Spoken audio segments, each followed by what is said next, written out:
நீங்க வந்து அந்த இது பண்ணுவீங்கல்ல, மஞ்சள் நீராட்டு பண்ணுவீங்கல்ல, பொண்ணுங்க வயசுக்கு வந்தா. ம். எங்களுதுல வந்து பொண்ணுங்க வயசுக்கு வந்தா அப்போ பண்ண மாட்டாங்க.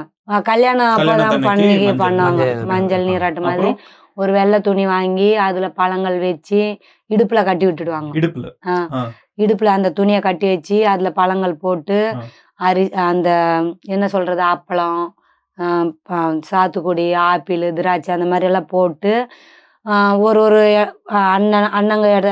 அண்ணங்காரங்கிட்ட கூட்டிட்டு போவாங்க, அக்காக்காரங்க கிட்ட கூட்டிட்டு போவாங்க, மாமா கிட்ட கூட்டிட்டு போவாங்க. அவங்க என்ன பண்ணுவாங்க, ஆம்பளைங்க இருந்தாங்கன்னா கை கொடுப்பாங்க, பொம்பளைங்க இருந்தாங்கன்னா இப்படி கட்டி இப்படி அணைச்சி இது பண்ணுவாங்க.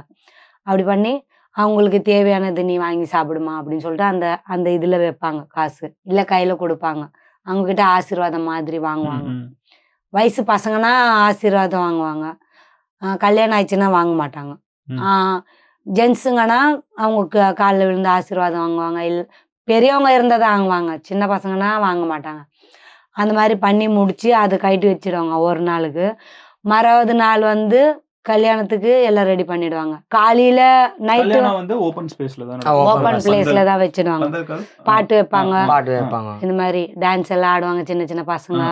பெரியவங்களும் எது குடுக்குறோமா இல்லையோ, சாப்பாடு குடுக்குறோமா இல்லையோ, அங்க வந்து சரக்கு இருக்கணும். சரக்கு அது இருந்தாதான் சாப்பிடுவேன்.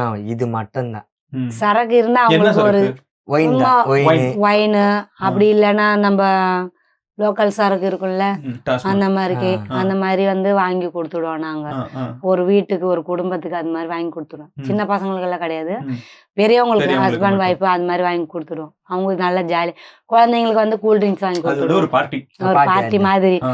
அது இருந்தாதான், அது இல்லைன்னா சண்டை வச்சிடுவாங்க, சண்டை வந்துடும். நீ எதுக்கு கொடுக்குற, இப்போ கல்யாணம் கூப்பிடாதே நீ, நான் வர மாட்டேன், அப்படி ஒரு சண்டை வைப்பாங்க. அது எல்லா கல்யாணத்திலயும் நடக்கிறது. எங்க கல்யாணம் அப்படிதான். அது பிரச்சனை பண்ணாங்கன்னா அன்னைக்கு அவள் தான், ஐயோ உங்களுக்கு